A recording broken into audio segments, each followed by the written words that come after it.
जय हिंद। Welcome to today exam classes. दोस्तों आज के वीडियो में हम राष्ट्रपति एवं राज्यपाल से संबंधित कुछ महत्वपूर्ण क्वेश्चन आंसर करेंगे दोस्तों, जो आपके रीट भर्ती परीक्षा 2022 के अंतर्गत हूबहू सपने वाले मोस्ट इम्पोर्टेंट क्वेश्चन हैं दोस्तों। अगर आप भी राजस्थान से जुड़ी रीट भर्ती परीक्षा 2022 की तैयारी कर रहे हैं तो वीडियो को लास्ट तक देखिएगा तथा इन राष्ट्रपति व राज्यपाल से संबंधित मोस्ट इम्पोर्टेंट क्वेश्चन आंसरों को लास्ट तक जरूर देखिएगा दोस्तों। तो अंत तक जरूर बने रहेगा हमारे साथ। तो चलिएगा आपके सामने राष्ट्रपति एवं राज्यपाल से संबंधित रेट भर्ती एग्जाम में पूछे जाने वाले मोस्ट इम्पोर्टेंट क्वेश्चन। तो ध्यान से देखिएगा आपके सामने पहला क्वेश्चन, भारत का राष्ट्रपति चुने जाने वाले प्रथम गैर कांग्रेसी उम्मीदवार कौन थे? तो इसका सही आंसर हो जाएगा option number B is correct, V V Giri हैं जो भारत का राष्ट्रपति द्वारा चुने जाने वाले प्रथम गैर कांग्रेसी उम्मीदवार थे। आपको बता दें वीवी गिरी प्रथम गैर कांग्रेसी उम्मीदवार थे। इनके निर्वाचन के समय दूसरे चक्कर की मतगणना करनी पड़ी थी। कौन थे? वीवी गिरी। अगला क्वेश्चन आपके सामने, संविधान के किस अनुच्छेद ने राष्ट्रपति को सरकार से सूचना प्राप्त करने का अधिकार प्रदान किया है? तो इसका सही आंसर हो जाएगा ऑप्शन नंबर बी इसका, संविधान के 78वें अनुच्छेद ने राष्ट्रपति को सरकार से सूचना प्राप्त करने का अधिकार प्राप्त हुआ है। कौन से अनुच्छेद? संविधान के 78वें अनुच्छेद से प्राप्त हैं। अगला क्वेश्चन आपके सामने, निम्न में से कौन सा संवैधानिक विशेषाधिकार राष्ट्रपति का नहीं है? तो इसका सही आंसर हो जाएगा option number B is correct, धन बिल को पुनर्विचार हेतु लौटाना राष्ट्रपति को इसका विशेष अधिकार नहीं है। किसके अनुसार? संविधान के विशेष अधिकार राष्ट्रपति को नहीं है। क्या नहीं है? धन बिल को पुनः विचार हेतु लौटाना राष्ट्रपति का विशेष अधिकार नहीं होता है। तो इसका ऑप्शन कौन सा राइट होगा? Option number B is correct होगा। अगला क्वेश्चन आपके सामने, लोकसभा और राज्यसभा की संयुक्त बैठक की अध्यक्षता कौन करता है? तो इसका सही आंसर हो जाएगा option number D is correct, Lok Sabha और राज्यसभा की संयुक्त बैठक की अध्यक्षता है वो लोकसभा स्पीकर के द्वारा की जाती हैं।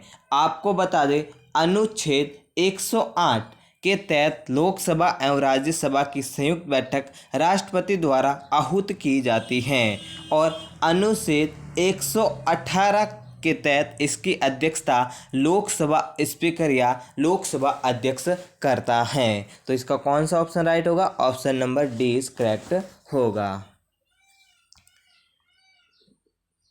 नेक्स्ट क्वेश्चन आपके सामने, संसद में भारतीय राष्ट्रपति पर महाभियोग एक किस प्रकार की प्रक्रिया है? तो इसका सही आंसर हो जाएगा option number D is correct, संसद में भारतीय राष्ट्रपति पर महाभियोग लाना एक अर्ध न्यायिक प्रक्रिया है जिसमें राष्ट्रपति के खिलाफ एक अभियान चलाया जाता है जिसका अधिकार या प्रक्रिया है महाभियोग है वो अर्ध न्यायिक प्रक्रिया हैं दोस्तों। तो इसका ऑप्शन राइट होगा option number D is correct.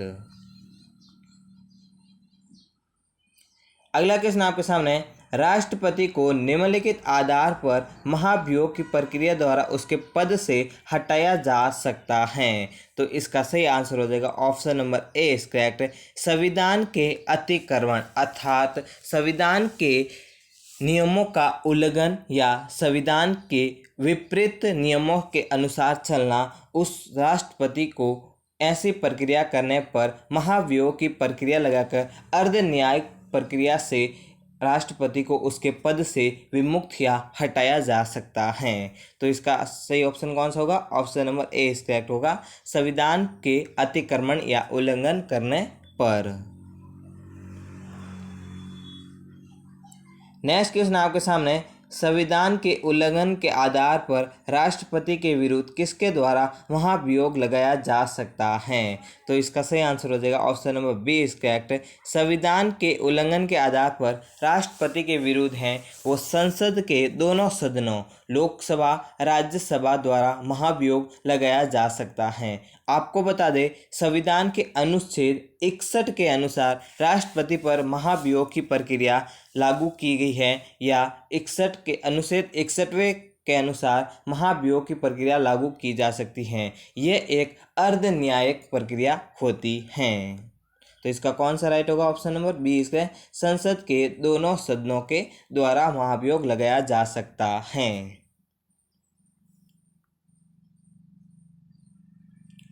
अगला क्वेश्चन आपके सामने, निम्नलिखित में से कौन सा भारत के राष्ट्रपति के निर्वाचक गण का भाग है परंतु उसके महाभियोग अधिकरण का भाग नहीं है? तो इसका सही आंसर हो जाएगा option number B is correct, राज्यों की विधानसभा। आपको बता दें राज्यों की विधानसभा के निर्वाचित सदस्य भारत के राष्ट्रपति के निर्वाचक गण में शामिल होते हैं लेकिन महाभियोग अधिकरण में भाग नहीं लेते हैं। तो इसका कौन सा राइट हो जाएगा? ऑप्शन नंबर बी इसके राज्यों की विधानसभा। अगला क्वेश्चन आपके सामने, राष्ट्रपति के चुनाव के लिए नामांकन हेतु उम्मीदवार को कम से कम कितने प्रस्तावक व अनुमोदक की आवश्यकता होती है? तो इसका सही आंसर हो जाएगा option number D is correct, 50 प्रस्तावक व 50 अनुमोदक की आवश्यकता होती है।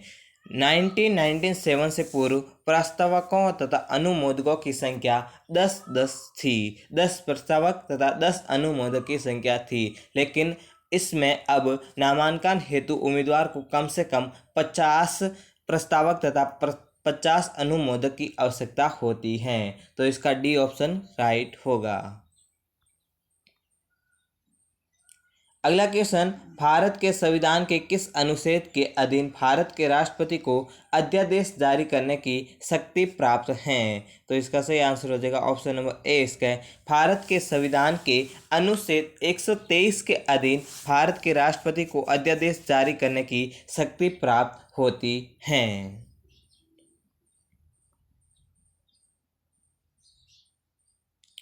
अगला क्वेश्चन आपके सामने है, भारत का राष्ट्रपति अपनी विशेष अधिकार शक्ति का प्रयोग कर सकता है? तो इसका सही आंसर हो जाएगा option number A is correct, केवल साधारण विधेयकों के लिए राष्ट्रपति हैं भारत के वो अपने निषेधाधिकार, किस प्रकार की निषेधाधिकार शक्ति का प्रयोग कर सकता है।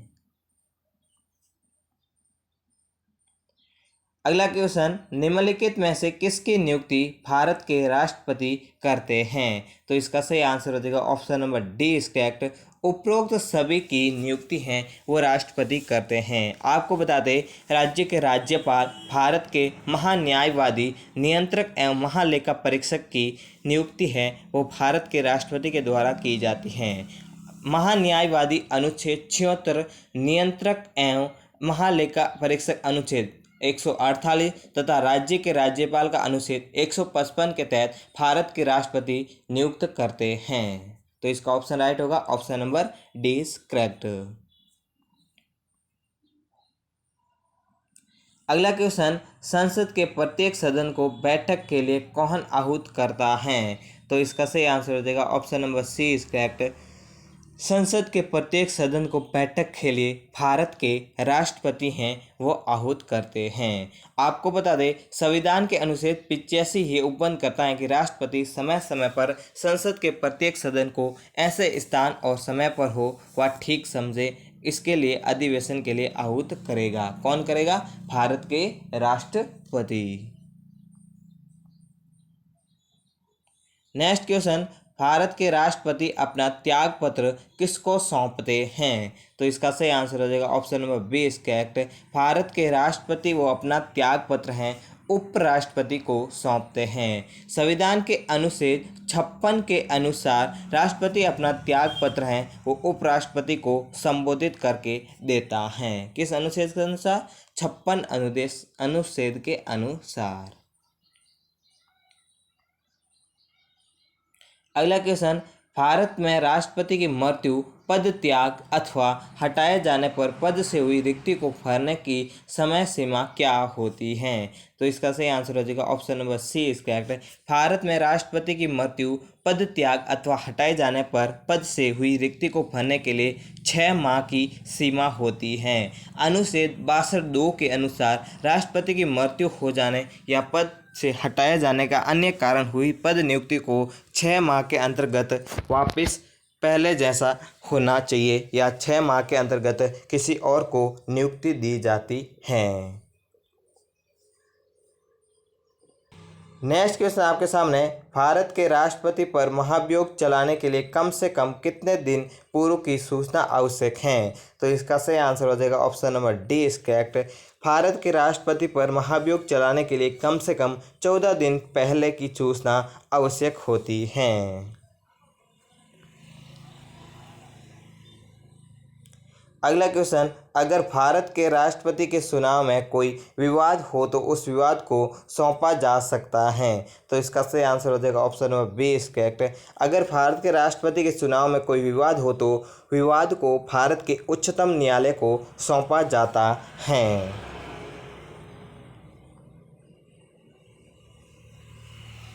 नेक्स्ट क्वेश्चन आपके सामने, भारत में राष्ट्रपति का चुनाव किया जाता है? तो इसका सही आंसर हो जाएगा ऑप्शन नंबर सी इसका है। भारत में राष्ट्रपति का चुनाव है वो एकल हस्तरणीय मत प्रणाली द्वारा किया जाता है, न कि राष्ट्रपति चुनाव सीधे जनता द्वारा नहीं बल्कि एक निर्वाचक मंडल के द्वारा किया जाता है। कैसे किया जाता है? एकल हस्तरणीय मत प्रणाली के द्वारा। अगला क्वेश्चन, निम्न में से कौन भारत का प्रथम कार्यवाहक राष्ट्रपति बने? तो इसका सही आंसर हो जाएगा option number C is correct. V Giri Bharat के प्रथम कार्यवाहक राष्ट्रपति बने थे। अगला क्वेश्चन, लोकसभा का विघटन कौन करता है? तो इसका सही आंसर हो जाएगा option number C is correct. लोकसभा का विघटन है वो राष्ट्रपति के द्वारा किया जाता है। संविधान के अनुच्छेद 85 के अनुसार राष्ट्रपति समय समय पर लोकसभा का विघटन कर सकेगा, यह नियम बताया गया है। किसके अंतर्गत? संविधान के अनुच्छेद 55 के अनुसार, 85 के अनुसार।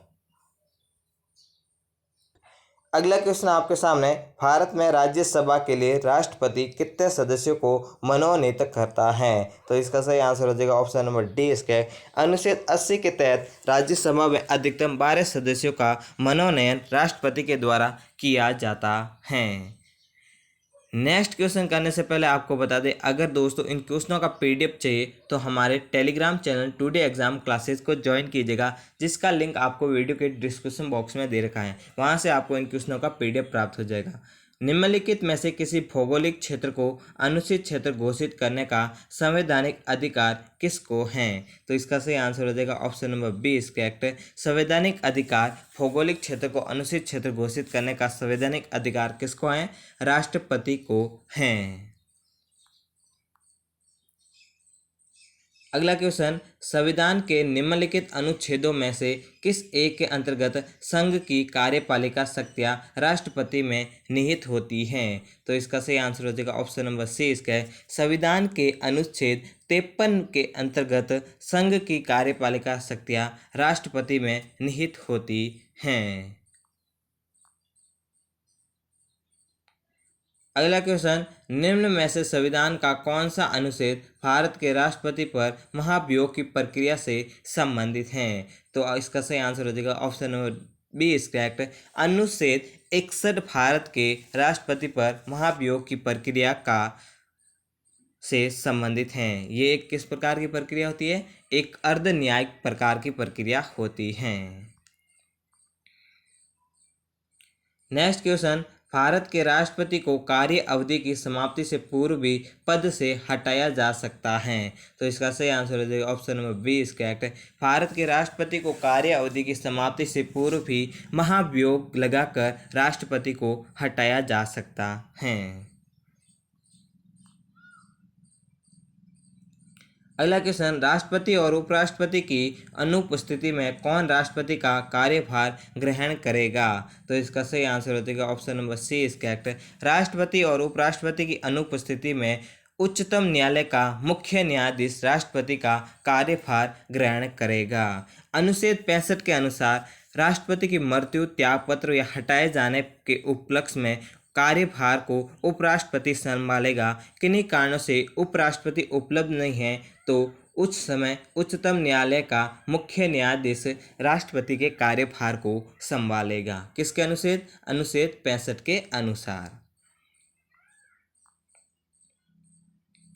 अगला क्वेश्चन, राजस्थान की ऐसी महिला राज्यपाल कौन थी जो राष्ट्रपति भी रही हो? तो इसका सही आंसर हो जाएगा ऑप्शन नंबर बी इसका है। राजस्थान की ऐसी महिला प्रतिभा पाटिल महिला थी जो राज्यपाल भी रही और राष्ट्रपति भी हो रही। आपको बता दें, प्रतिभा देवी सिंह पाटिल राजस्थान में 2004 से 2007 तक राज्यपाल रही, जो राजस्थान की पहली महिला राज्यपाल थी, और 2007 से 2012 तक भारत की 12वीं राष्ट्रपति भी रही, जो भारत की प्रथम महिला राष्ट्रपति रही थी। कौन रही थी?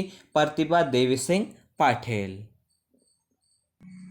नेक्स्ट क्वेश्चन आपके सामने, राजस्थान में राष्ट्रपति शासन कितनी बार लगाया गया है? तो इसका सही आंसर हो जाएगा option number D is correct. Rajasthan में राष्ट्रपति शासन है वो 4 बार लगाया गया है। कब लगाया गया है? 1967 में, 1977 में, 1980 में और 1993 में लगाया गया था, जिसमें 1993 का राष्ट्रपति शासन सबसे लंबा था। 1992 से 1993 तक चला था। कितने बार लगाया था? 4 बार लगाया गया था।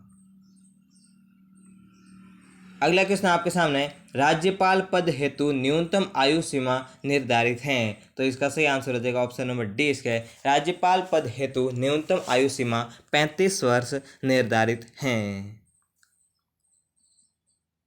अगला क्वेश्चन आपके सामने, निम्न में से कौन सी शक्ति राज्यपाल की नहीं है? तो इसका सही आंसर हो जाएगा option number A is correct.